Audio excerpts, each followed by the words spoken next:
அனைவருக்கும் வணக்கம். நம்ம இன்னைக்கு பார்க்க போற கணக்கு பயிற்சி 7.3ல 2வது கணக்கு. நாதன் என்ற பொறியியல் மாணவர் ஓர் உருளையின் இருபுறமும் கூம்புகள் உள்ளவாறு மாதிரி ஒன்றை உருவாக்கினார். மாதிரியின் நீளம் 12 சென்டிமீட்டர் மற்றும் விட்டம் 3 சென்டிமீட்டர் ஆகும். ஒவ்வொரு கூம்பின் உயரமும் 2 சென்டிமீட்டர் இருக்குமானால் நாதன் உருவாக்கிய மாதிரியின் கன அளவை காண்க அப்படின்னு கேட்டிருக்காங்க. இப்போ நம்மளுக்கு என்னன்னு கொடுத்துட்டாங்கன்னா, நாதன் என்ற மாணவன் ஒரு மாதிரியை உருவாக்கிறதா சொல்லியிருக்காங்க. அது எப்படி இருக்கு அப்படின்னு பார்த்தீங்கன்னா, ஒரு உருளையின் மீது ஒரு உருளை இருக்கு, அதனுடைய இருபுறமும் எப்படி இருக்கான், கூம்பு இணைந்தவாறு உள்ளது அப்படின்னு சொல்லியிருக்காங்க. இப்போ ரெண்டு சைடும் கூம்பு இணைந்தவாறு உள்ளது அப்படின்னு கொடுத்துட்டாங்க. இப்போ இந்த மாதிரியினுடைய மொத்த நீளம் எவ்வளோ அப்படின்னு பார்த்தீங்கன்னா 13 சென்டிமீட்டர் அப்படின்னு கொடுத்துட்டாங்க. அடுத்து அதனுடைய விட்டம் எவ்வளோ அப்படின்னு பார்த்தீங்கன்னா 3 சென்டிமீட்டர். இப்போ இந்த சைடும் எவ்வளோ தான் இருக்கும், 3 சென்டிமீட்டர்.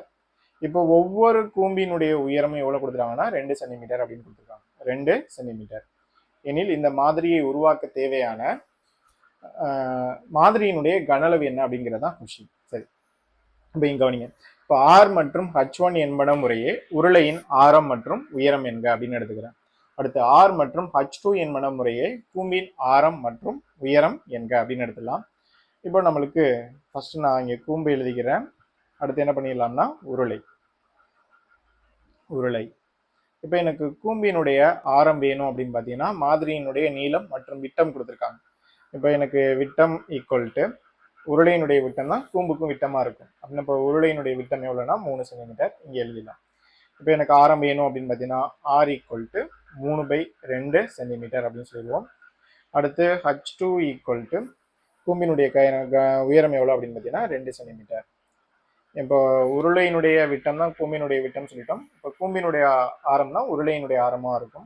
அப்படின்னு இப்போ ஆரம் ஈக்குவல் டு 3/2 சென்டிமீட்டர் அப்படின்னு சொல்லலாம். இப்போ எனக்கு உயரம் H1 வேணும் அப்படின்னு பார்த்தீங்கன்னா மாதிரியினுடைய மொத்த நீளம் எவ்வளவு அப்படின்னு பார்த்தீங்கன்னா 12 சென்டிமீட்டர். மொத்த நீளம் எவ்வளவு 12 சென்டிமீட்டர். இந்த 12 சென்டிமீட்டர்லேருந்து என்ன பண்ணிடலாம் அப்படின்னு பார்த்தீங்கன்னா கூம்பினுடைய உயரம் அப்படிங்கிறப்போ எவ்வளவு 2 சென்டிமீட்டர். அப்படின்னா இப்போ எத்தனை கூம்பு இருக்கு, 2 கூம்பு. அப்படின்னா இப்போ 2 + 2 அப்படின்னு சொல்லலாம். இப்போ நான் 12 - 2 + 2 என்ன வந்துடும் 4. 12ல் 4 போச்சுன்னா 8 சென்டிமீட்டர். இப்போ உருளையினுடைய உயரம் என்ன வந்துடும் 8 சென்டிமீட்டர். இப்போ எனக்கு இந்த மாதிரியினுடைய கன அளவு கேட்டிருக்காங்க. மாதிரியின் கன அளவு ஈக்குவல் டு இப்போ இதில் 2 உருவங்கள் இணைஞ்சிருக்கு. ஒன்று வந்து என்னது உருளை, மற்றொன்று கூம்பு. அப்படின்னா இப்போ உருளையின் கன அளவு ப்ளஸ் கூம்பின் கன அளவு அப்படின்னு சொல்லிடுவோம். இப்போ இந்த கூம்பினுடைய கன அளவு அப்படிங்கிறப்போ இதில் எத்தனை கூம்பு இணைஞ்சிருக்கு அப்படின்னு பார்த்தீங்கன்னா 2. ஸோ அதனால 2 × கூம்பினுடைய கன அளவு அப்படின்னு சொல்லிடலாம். இப்போ உருளையினுடைய கன அளவு கண்டுபிடிக்கிறதுக்கான ஃபார்முலா πr² ப்ளஸ் 2 × கூம்பின் கன அளவு கண்டுபிடிக்கிறதுக்கான ஃபார்முலா என்னன்னா 1/3πr²h. இப்போ நம்மளுக்கு இதனுடைய உயரங்களை வேறுபடுத்தியிருக்கோம். இது H1னும் இது H2 அப்படின்னு சொல்லியாச்சு.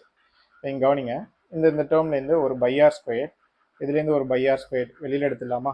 இப்போ πr² வெளியில் எடுத்தோம் அப்படின்னு பார்த்தீங்கன்னா பேலன்ஸ் என்ன இருக்கும் அப்படின்னு பார்த்தீங்கன்னா H1 ப்ளஸ் 2/3 என்னன்னு சொல்லிடலாம்னா H2. ஸோ இப்போ πr² அப்படிங்கிறப்போ பையினுடைய மதிப்பு 22/7 × r². ஆரம் எவ்வளோ அப்படின்னு பார்த்தீங்கன்னா 3/2 தான் ஹோல் ஸ்கொயர் அப்படின்னு சொல்லலாம்.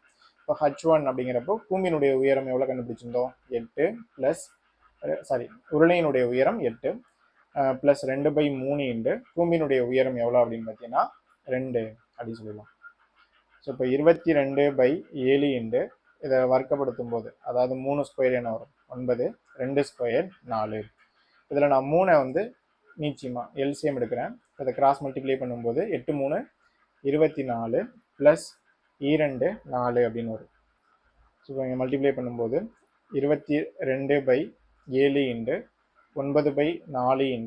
24 + 4 28 /3. இதை அடிக்கலாம். 1 3 3 9 1 7 4 28 அப்படின்னு சொல்லிடலாம். இங்கே ஒரு 4ம் இங்கே ஒரு 4ம் கேன்சல் ஆயிடும். பேலன்ஸ் குறியட்டும் 22 × 3 22 3 66 அப்படிங்கிறது ஆன்சராக வரும். இது கன அளவு அப்படிங்கிறதுனால சென்டிமீட்டர் கியூப். இப்போ இதுலேருந்து ஆன்சர் என்ன அப்படின்னா மாதிரியின் கன அளவு ஈக்குவல் டு மாதிரியின் கன அளவு எவ்வளோ அப்படின்னு பார்த்தீங்கன்னா 66 சென்டிமீட்டர் கியூப் அப்படின்னு சொல்லிடலாம்.